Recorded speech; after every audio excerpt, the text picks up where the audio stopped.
Welcome to the Standard of Truth podcast. In this podcast, Dr. Garrett Dirkmott and Dr. Richard Leduc explore the early history of the Church of Jesus Christ of Latter-day Saints and the life and teachings of the prophet Joseph Smith. They examine the original historical sources and provide context for events of the past. They approach the history of the Church with faith, expertise, and humor.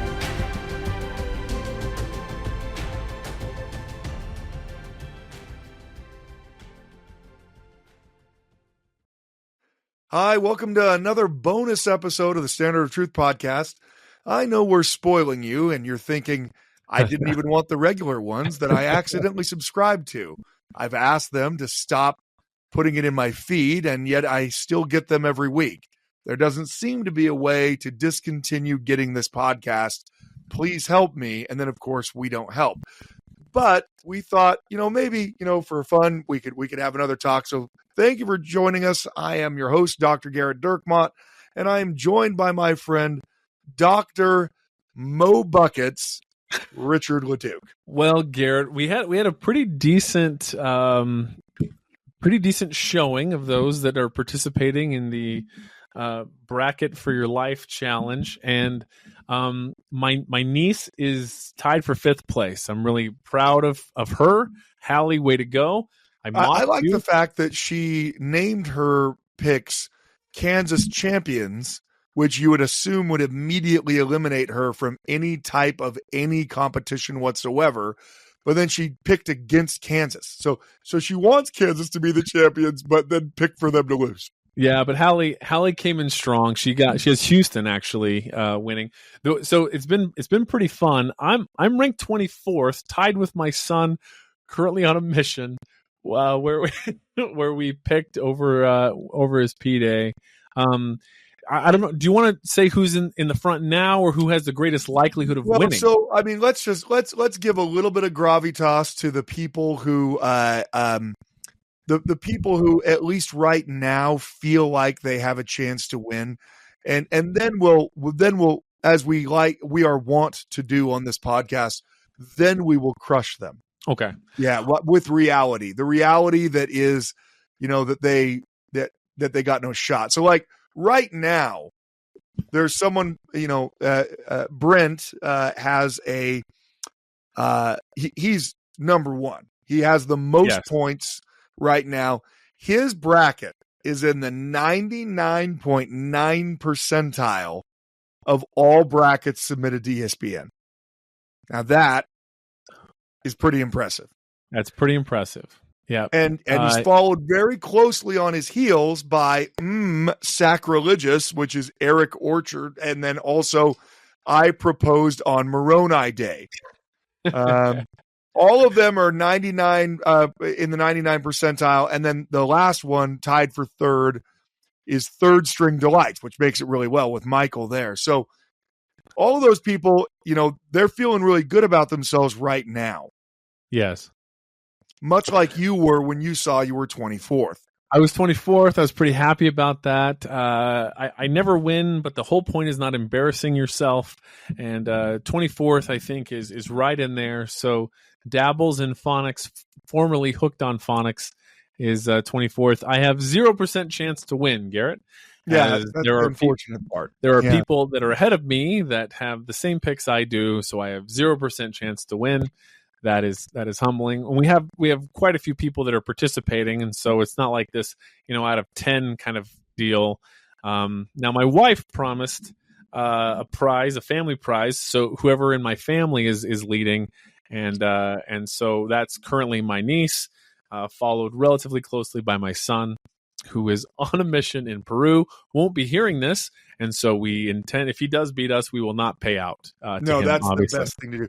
By the time they get all of the parasites out of his system, he won't even remember this year's March Madness. Our bishop sent us a thing from the handbook that says if the missionary has experienced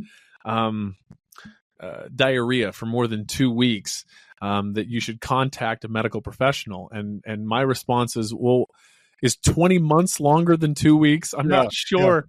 If he's experienced a problem. I mean, we've gotten even more great names. Like someone did implied referrals, right? Because that's great. They're just cozying up to Richard. But one of the best is the crossovers from Kolob. Now these are of the people that are in the top, 30 basically. Now a lot of them are tied because the points are, very similar. So people are tied in a lot of ways. My wife, though, she's tied for 14th. Wow. How about that? Yep, she's crushing it. Mrs. Dirk Moss is what she put as her name. But I'm glad to see King Noah's Jaguars also holding up there because, that's very good. If they lose, they become carpets. You also have, apostle, apostate, and apothecary. I mean, that was a crowd favorite for sure. Well, so now if we go to the forecasting now, Garrett. Yes. Oh boy. We have Phoebe Palmer's Fan. That's a 4.9% chance to win. They've got the most, and they've got Auburn winning. Look, a 5% chance to win out of 192 brackets is pretty incredible. That's pretty good. Yeah. That is pretty good. I proposed on Moroni Day has Duke winning at a 4.7. Bad Podcast Worst Bracket 4.2. Dr. Phalastis Picks 1 is 3.7. Now there is one. Now this is going the other way. You have non-PhD historian at a 2.5, but that's because they have Alabama winning. So now obviously we want Alabama to lose on Thursday. Yeah. Well, and see, non-PhD historian right now is ranked 127th.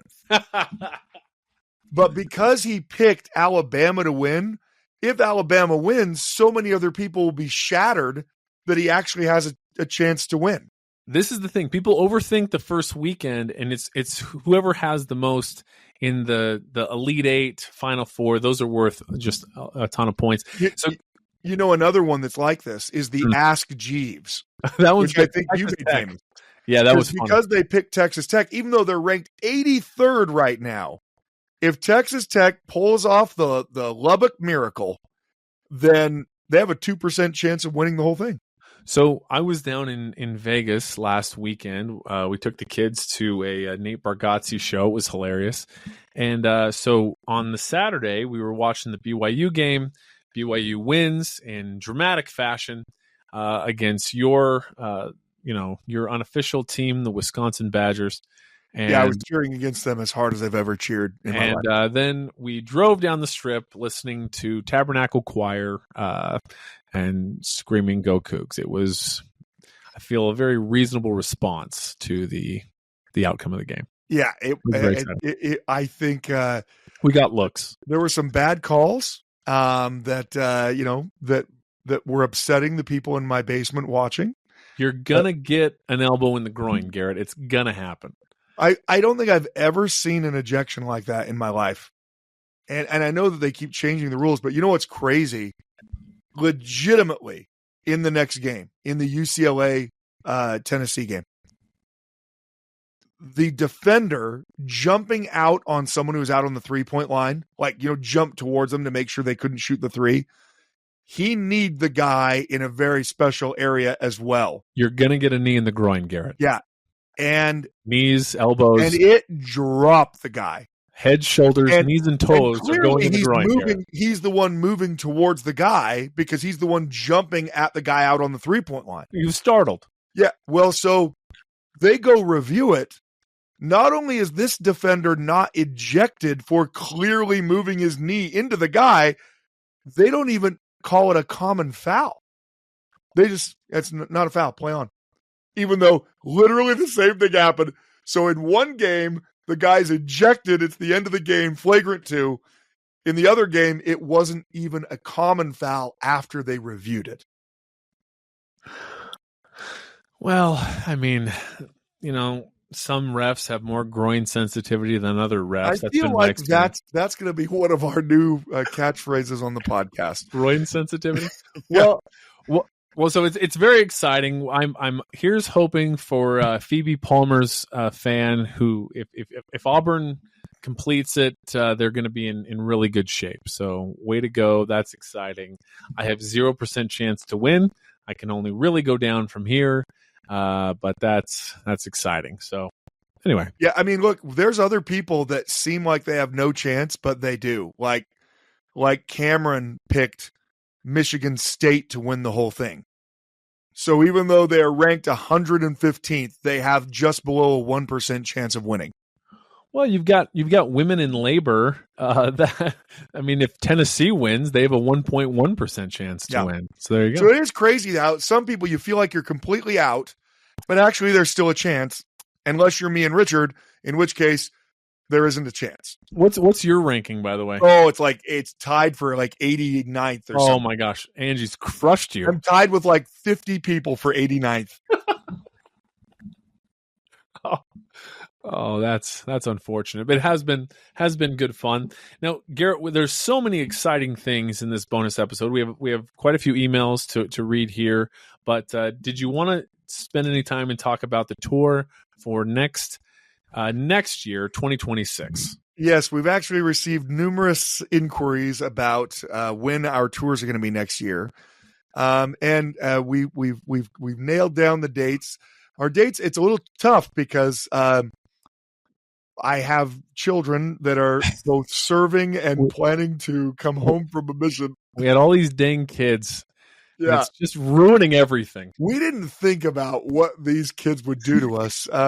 Now, in an attempt to not be like Richard, who is neither going to be there when his son goes to the MTC, nor when his son comes home, we're going to try to do both of the tours in June next year. What are the dates on that, Richard? So last year we did this back to back, and it was good. It was great, actually. We had a couple. I was very tired at the end. Yeah, boy, we were really dragging into Springfield, Illinois. Yeah, we're like, there's Abraham Lincoln. He hated Mormons. You don't even want to see his statue. Good.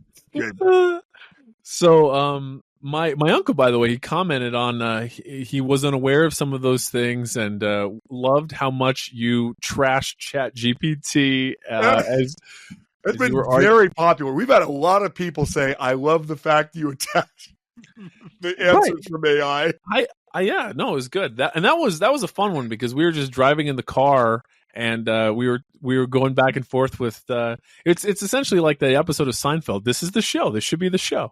Yeah, the show is just us fighting with AI chatbots. So the first one we're doing Palmyra, Kirtland, again flying into Baltimore, and then heading north. That would be Sunday, June 14th, and then coming back on Saturday, June 20th. Where then we would actually fly from Cleveland to Kansas City, Missouri, where we start the second tour that would be June 21st, coming back June 27th. So we'll get those up on the website. I know we've had a lot of people ask, and so I would say if you're thinking about doing it, make sure you book it earlier rather than later, just because we honestly had probably in the neighborhood of 36 people who wanted to get on the tour this year, and the bus is no more room. It's completely full. Yeah, it's pretty packed. So but we really appreciate everyone who's willing to support us that way. The tour groups they're just the most fun ever. And a lot of our inside jokes really come from, Richard getting his hand trapped underneath a car, the front seat of his car. So that's, true. I should say trapped underneath the car. That makes it sound like at least there's a better explanation. Well, if I had like a Flintstone car, it's possible. Then that way it could have gotten trapped underneath. But no, that'll be great. So we look forward to 2026, and Garrett leading those tours, which will be a grand old time. And so Garrett, now we have Phoebe Draper Palmer Brown mailbag. We start off with a couple of missionaries. My favorite of all of the missionaries comes to us from Elder Young. It says, can I have access to your podcast? I'm in the Florida Orlando mission. My mom said I need to listen to it. Thank you, Elder Young. Your enthusiasm will be rewarded with access to the Google Drive. Never in all my days has anyone been so excited for access. Yeah, so there you go. I feel like he may not have caught the spirit quite yet.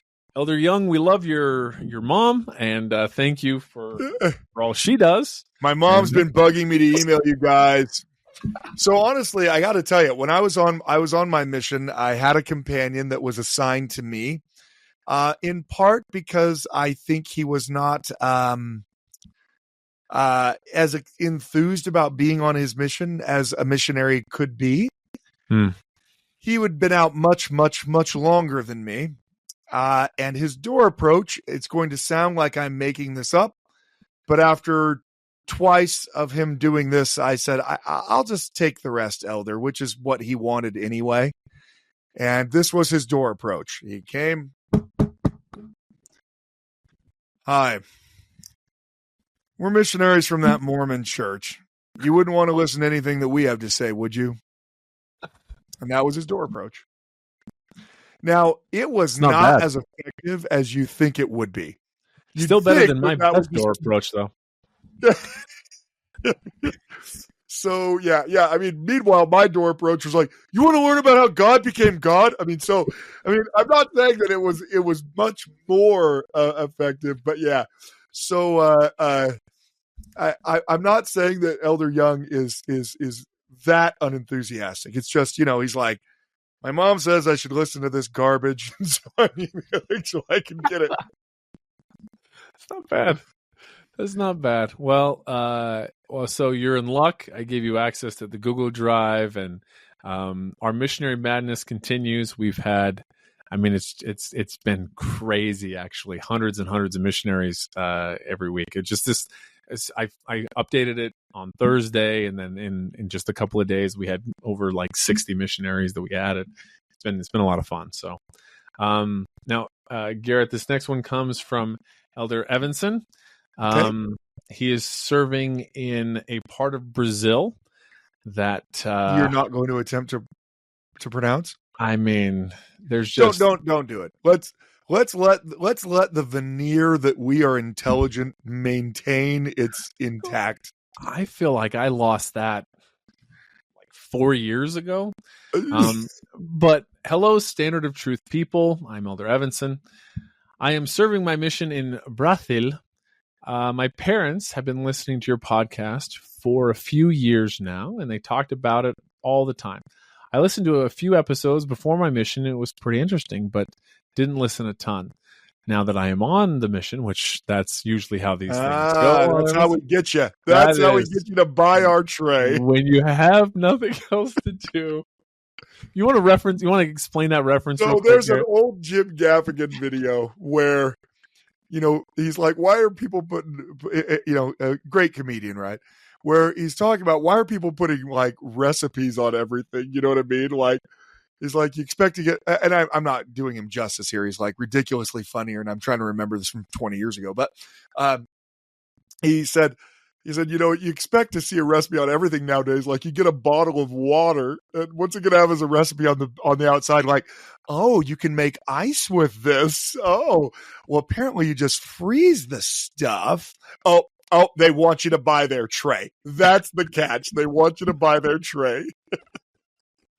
Now that I'm on my mission, I would like to be able to listen and learn more about church history. During P-Day, I have been reading Saints and have really loved it. I have also read through various gospel topics essays and other things of that sort on Gospel Library, and I thought I would finally get around to sending this email. My mom recommended asking for the Google Drive with the podcast pretty much my first week of my mission, and now I'm into month 5.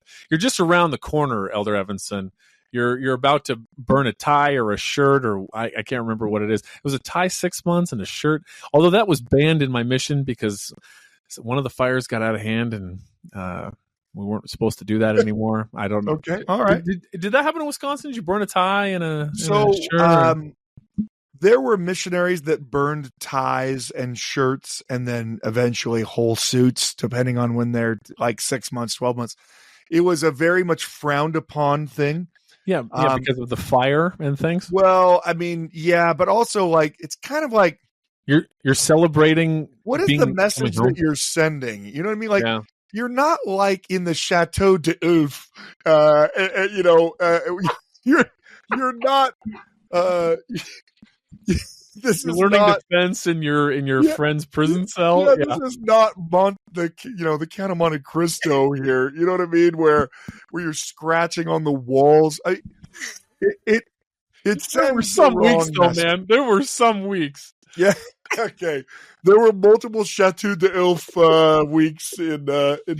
I think I've told this before, but I remember there was one week.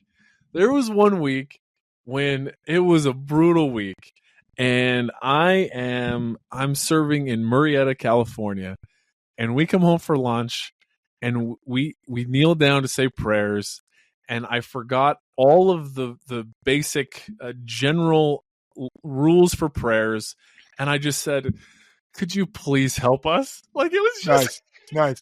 like And the answer you got back was no, not No. just start praying, right? Yeah, no, man. There's some days where he's like, What were you like help us? singing to yourself in the background? Like, after the trials, we will be blessed. But this life. Were you doing that? Because that's all you can listen to, right? Yeah. That's all I can Yeah. listen to. Yeah, it's all Janice Cap Perry all the time. Or Yeah, Afterglow. oh man, amazing songwriters. So blessed that the church has had them. And also, I hated every note of every song that they ever Oh no created way! by the time I was done with my mission. Morris Hill. Oh my gosh. Oh, Morris. Oh, that was the best. That was the best. I remember that one of my companions had the jazzed up In the Leafy Treetops CD. Brett Raymond. Yeah, Brett Raymond. Primarily for whatever. Yeah, or primarily for grown-ups. Yeah. Oh man, that was great. In the Leafy Treetops. Yeah. It was like almost like a scat jazz. So good. Oh my gosh.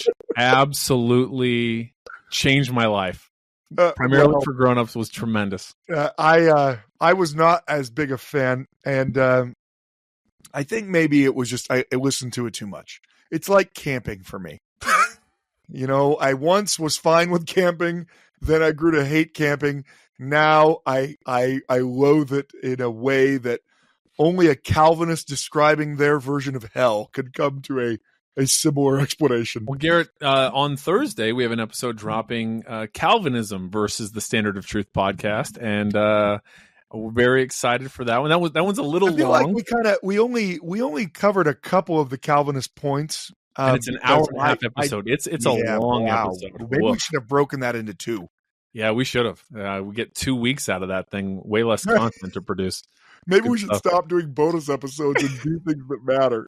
Well, we wanted to get into the basketball action and read a bunch of emails, but anyway, he goes on to say, Elder Evanson does, I want to continue learning about church history because it's super interesting, and it is also awesome to be able to understand and know the context to the common criticisms of early problems in the church. I also would like to share a scripture that I think works really great for talking about complicated church history topics such as plural marriage. This is Nephi, a prophet of God, talking in 1 Nephi 13:22. And I said unto him, I know not. I think that's pretty much it. That's good. I love that. It's good advice.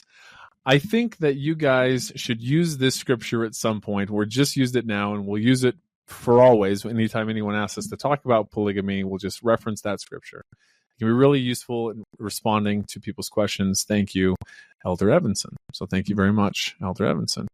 That's very nice. We have a couple other missionary email. This one comes from Elder Grant. I've been listening to your podcast for a couple of weeks now, and I just wanted to thank you for all the hard work that you put into your podcast.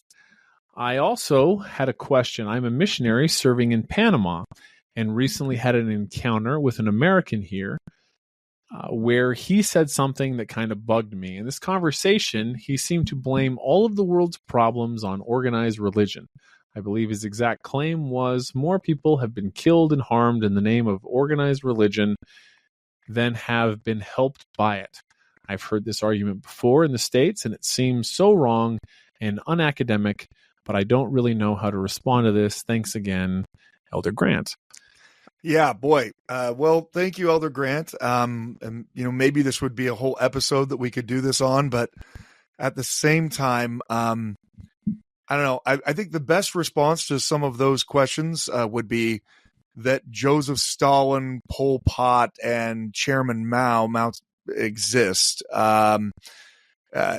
Anyone who's blithely saying that more people have been killed by organized religion than have been helped by it is discounting that in the 20th century alone, the greatest mass murderers of population were essentially atheists and those outside of it. I mean, one can have a debate and an argument about, Hitler's religion. He was certainly into the occult and, but not a whole lot of debate when it comes to Lenin, Stalin, Pol Pot, and Mao. They are working against organized religion in the tens of millions of people that are murdered in those cases. So it's a pithy saying. People say it because it makes them, they think that they sound smart when they say it. But it's also a little bit misleading. Even if you threw out all the horrors of the 20th century, essentially all cultures in the world have some form of religion to them. And so, yeah, there's going to be an aspect of religion in a lot of things that are going on. And you can focus on the obvious excesses of religion, like the Crusades, where there are tens of thousands of people killed and murdered in the name of, advancing religion. But the Spanish Inquisition, at the same time, it's not something that you ever hear a historian say, in part because assigning the reasons for why people have been killed is a such more problematic thing. I mean, why were Latter-day Saints murdered in Missouri? Well, you could say, well, because they, were practicing the wrong kind of religion. Okay, so that's on the Latter-day Saints side. But do you think it's like some atheistic drunk Missourian who cares whether or not the Mormons are praying to the right Jesus? They couldn't possibly care. So how do you determine that person's that person's motives, right? So I think historians are much more careful, at least careful historians, before they start assigning, oh yeah, it was because of religion that this happened. And I think that that's the broader thing. So you know what? People say a lot of things. Don't let those things bother you, regardless of whether or not someone thinks that organized religion has been a net negative for the world. Joseph Smith, in his revelation from the Lord Jesus Christ and from Heavenly Father, in that first vision, is told that the religions of the world have, to one degree or another, have gone astray. And so, frankly, the whole reason why we need a restoration is in part of what this guy has to say. He's claiming, well, organized religion's done more damage than it has good. All the more reason then, if there is a God, that he intervenes and creates a restoration, which is exactly what you're there to share. I imagine that the person that made this comment looks like Wayne Knight, the guy that plays Newman in Seinfeld in Jurassic Park. Yeah. And he's wearing a Tommy Bahama shirt, and he's got a white hat, and he's sipping on a Corona. So arrogant in his pithy, stupid comment in Panama. Does he have a kind of high-pitched, raspy voice like Newman? I imagine that he does, and that he's somehow smuggled in some sort of Barbasol can the secrets of unlocking dinosaurs and bringing back to Earth. You know what, that makes sense, because in the original Jurassic Park, the island was off the coast of Costa Rica, very close to Panama, so maybe they were trying a different island this time. That's what I assume. That's what I see this person, just arrogantly being pithy with a comment that, like he's got life figured out, even though he just spouts things that are stupid. All right, what you said was much nicer. This next email comes to us from Elder Bensley. I'm writing to humbly request a podcast link with premium content to your podcast. I am serving in the Copenhagen, Denmark mission, Icelandic speaking. meaning that I will only serve in Iceland for the entirety of my mission. While there's no way that the Icelandic missionaries could compete with the other missionaries in numbers listening to your podcast, by allowing me and my companion to listen to your premium content, you will be heard in roughly 16% of all the young missionaries serving in Iceland. So that's very good. My parents really like listening to your podcast, and I know that I would appreciate having something to listen to as my companion and I make our regular, almost twice a week, 1 hour drive from where we serve in Selfoss, Iceland. I'm sure I pronounced that perfectly, to the capital city of Reykjavik for mission meetings and events. Thank you, Elder Bensley. It's very nice. Very cool. I'm glad that we finally touched the shores of Iceland. There's actually a really big celebration that's going on there this summer with Icelandic authorities celebrating the Latter-day Saint converts in Iceland, who many of them came to Spanish Fork, where I live, and settled. And so there's actually a presentation that's being done in Iceland that's involving some government officials. I don't know who they actually are going to end up having, with the Ensign Peak Foundation, which used to be the Mormon Historic Sites Foundation. Now it's called the Ensign Peak Foundation. How about that? And there's a big old presentation there. I wanted to go, but I would. I think it might have fallen at the same time that some of the tours were going on, but I can't remember what. That, and I'm sure I wasn't invited. But it's never stopped you before. Yeah. Those are the best things to crash. The ones that are not in any way that you're invited to. So this next email comes to us from Jane. Hello, my good PhD friends. I'm just wondering if you have any church history tours scheduled for 2026. Oh my gosh, Jane, it's as though we assumed that you were going to send this email and put that together. Any idea of those dates? We mentioned those, so that'll be essentially the entire month of June of 2026. And so they're not currently available. We'll get them available on the website here in the next month or so, which will be great. We're just a bunch of goofy Idaho women interested in having a laugh or two and learning a lot about church history. Oh, I can't wait. I want them on the tour now. That sounds amazing. Thank you, Garrett, or Garrett, spelled different, for your last Voices of the Restoration with Hank and John. I learned so much about history and Emma and Joseph. It was fabulous. I'm also wondering if there are a lot of walking on the tour, like 15 miles a day, or what? Do I need to get a gym membership before I go? I mean, maybe we're not.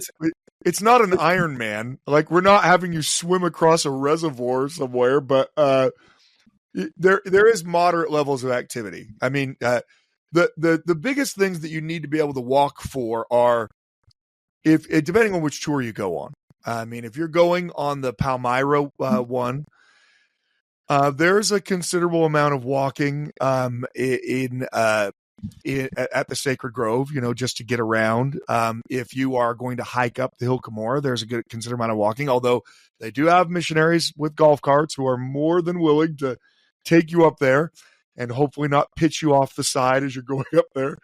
I mean, imagine if you were called on a mission to the Hill Cumorah Visitor Center and your job was to drive a golf cart on some back paths. That sounds amazing. It is awesome.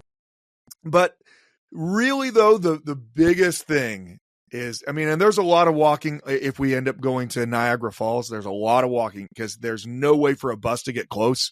So you do have to walk basically a mile to get to where you can get on the boat to see the falls. But honestly, the biggest thing that you'd have to prep for is you'd have to get on the Stairmaster, right? You'd have to get on the stair climber, because we go to the Kirtland Temple, and in order to see all of the Kirtland Temple, you have got to go upstairs that your ancestors designed in a Dungeons and Dragon-esque attempt to prevent you from going up the stairs. They are steep, they are straight up, and they are tall. And so that's the biggest thing. I mean, you can always go to the lower floor of the temple, but if you want to see it all, you got to get your legs ready to pump to get up those stairs. So, I mean, everyone should be in moderately good physical condition, but hopefully, the things that you can't do, we can work around. All right, this next email, Garrett, comes to us from Randall, not Randy, since this is an international podcast. I think that was a very funny joke. Yeah, he was a little worried that we'd be offending our English listeners. Don't worry, Randall, we have none. So you don't have to worry Iceland, about. Yeah, we have a missionary in Iceland, but I'm pretty sure he would be okay. 16% of the non-senior missionaries in Iceland, Garrett. 16%. I need that elder to push that number to 30%. That's what I need. Likely. Wait. No. 32%. No, I want it somehow 30. Like only.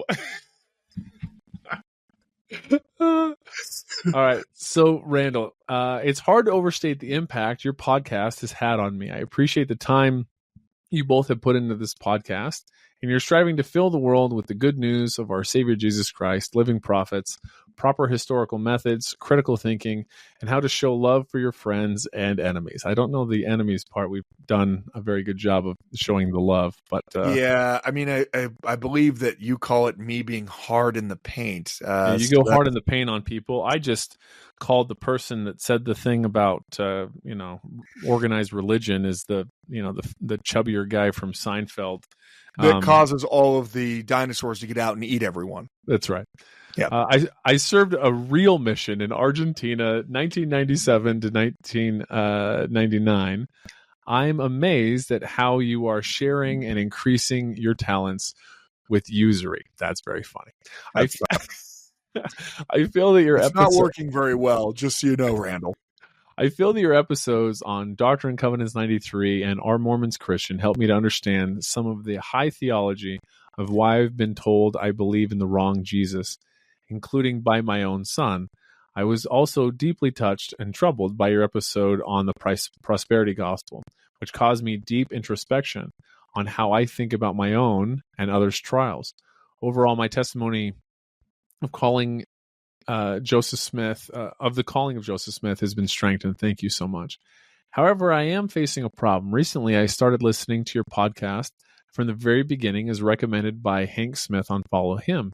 Because I want to catch up, I have some unhealthy completionist inclinations. So, by the way, my wife has the same thing. If we start a series, she has to watch the entire series, no breaks. Angie, it's actually real. Angie likes to watch, like a reality show. She likes the thrill of like a Survivor kind of thing. Yeah, but she cannot watch it before it's actually completed because she doesn't want to wait a week to see what happens next. Now the problem with that is we have to wait till the season's over to start watching it. Yeah. But then you're getting, someone's on the Tonight Show like, hey, can you believe you won Survivor? Oh, it's amazing. How about that? So then, so there's nothing but spoiler alerts everywhere. Yeah, so the completionist inclinations. Listening to your podcast has consumed my time. I listen while walking the dog, while working in the yard, while I should be reading my scriptures or focusing on my employment. I work from home. Sometimes I should be reading my script. Please still read your scriptures. They're way better. All right. Well, sometimes I listen around my family instead of interacting with them, and I'm tempted to skip church to listen to you instead.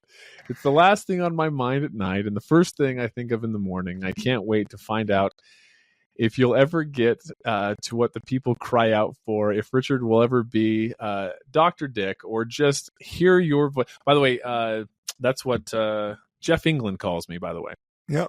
And he spoiler alert, he is a professor no more. He is not, well, he's still a professor, but yes, but he's Dr. Richard. Well, so he was my bishop, and before it wasn't doctor, so he's classed it up. I do appreciate it. Thank you, Jeff, for classing it up and throwing a doctor at the beginning of that. Or just to hear your voice transition to a high whine when trying to talk without laughing, as I'm sure others have definitely written to you about this same problem. I'm looking for your feedback on how I can get this under control. In all seriousness, though, I do have a question or recommendation for a future episode or series. My son, early 20s, is now a proper Christian. And one of the things he brought up were how Joseph Smith was a false prophet, since not all of his prophecies have come true. For example, his prophecy about the Civil War and how the South would petition Great Britain for help. My ear was turned to hear during season 1 when the Civil War came up, and although you mentioned Great Britain becoming involved, you didn't mention whether the South specifically requested their aid. A cursory internet search didn't help me much either, so I'm wondering if a series or any of the specific prophecies of Joseph Smith would be a worthy topic. Thanks, Randall. Well, so we did do a podcast all about Doctrine and Covenants, section 87, and we talked about this a little bit. So we can maybe point you to that. But let's just say, before you go and look for, our discussion of it, this is, I don't know who's giving your son the information, but I do know whoever's giving him the information doesn't know what they're talking about. In fact, there are an entire bookshelf of books written by historians talking about the South's desperate efforts to get the British to join their side in the American Civil War. They have ambassadors that they send to England. They try shutting off the flow of cotton to England in order to goad England into getting into the war. They do everything they can to get England into the war. I don't think you could find a single Civil War historian who would say the South did not call upon Great Britain to get in the war. But while my dander's up, let me just say this. Just think about how ridiculous this argument is. Joseph Smith gave his prophecy of the coming of the American Civil War in 1832, Christmas Day of 1832. Almost 3 decades before the Civil War. Now, it's easy for Americans today to say, because all we ever think about when we talk about that era is, well, of course there was going to be a Civil War because of slavery. That's easy for us to say because we know that there was a Civil War. Just like it's really easy for someone today to say, well, everyone knew that if Hitler came to power that he was going to kill everyone and invade the whole rest of the world. Yeah, everyone knows that now. But of course, everyone didn't know it then because it hadn't happened yet. Nobody believed that there was going to be a bloody, horrific civil war in 1832. In 1832, people believed that if there was any conflict over slavery, it would be the exact same thing that happened in South Carolina with Andrew Jackson marching an army. Andrew Jackson, the slaveholder, by the way, who, when South Carolina refused to pay the tariff and asserted their own independence, Andrew Jackson marched the federal army out down there. And before the army even got there, South Carolina's like, oh, actually, we were just kidding. We're totally fine with all tariffs and everything's okay. Everything's fine. Everything's fine here now. And very much like the scene from Star Wars when Han Solo is trying to hold off the guards when they're breaking into the detention level of the Death Star, and someone rings and he answers while they're shooting the place up, and he's like, what's going on there? And he's like, oh, everything's fine now. Everything's fine. We had a slight weapons malfunction, but everything's fine. Everything's all fine. How are you? That is how South Carolina reacted. And so you actually have a really hard time finding any Americans who believe the Civil War is legit when the South secedes. The majority of people commenting on it don't believe that it's actually going to be Americans killing Americans any more than you would believe today if California voted that they became an independent country because they're not happy with the current administration. You would have a really hard time believing that F-35s are launching missiles into the California State House. You would think, okay, a little bit of a temper tantrum. This is going to go to the courts and everything's going to, that's what you would expect. No one expected the war to be long. The first battle of the war, the first pitch battle in it, Battle of Bull Run, or Manassas Junction if you happen to be from the South. So few people thought that there would actually be any real fighting that rich people from D.C.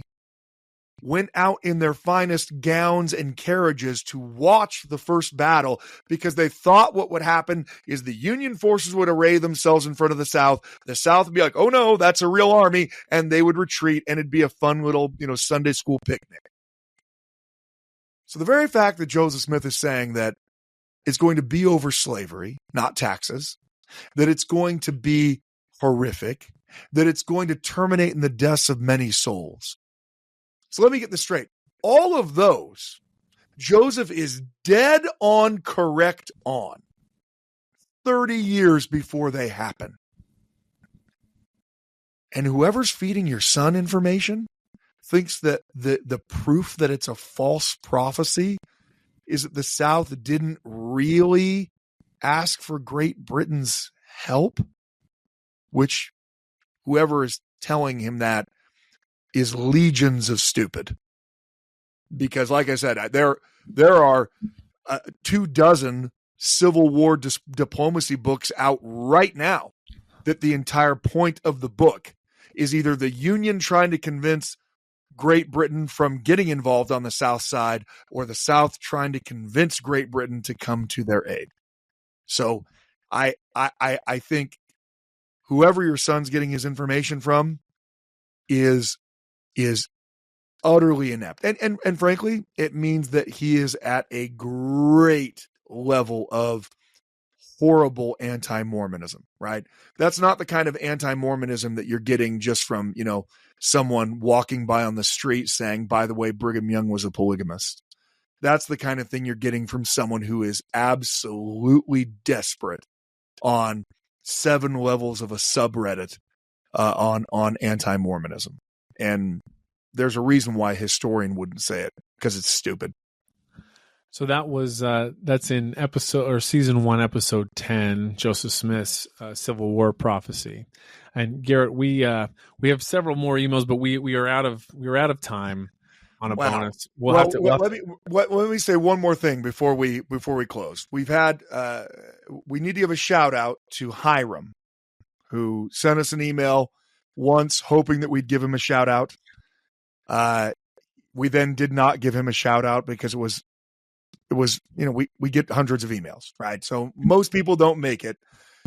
He then emailed again telling us that because he rolled his ankle, he couldn't do anything but listen to us, which was against his will.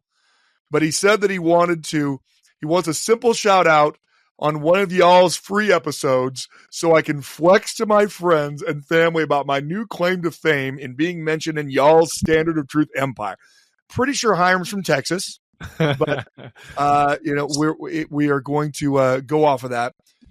He says, in all seriousness, thank you. And Garrett, he's writing to you, not me, for all that you do. It strengthened my testimony of the prophet Joseph Smith and made me feel more prepared for my mission.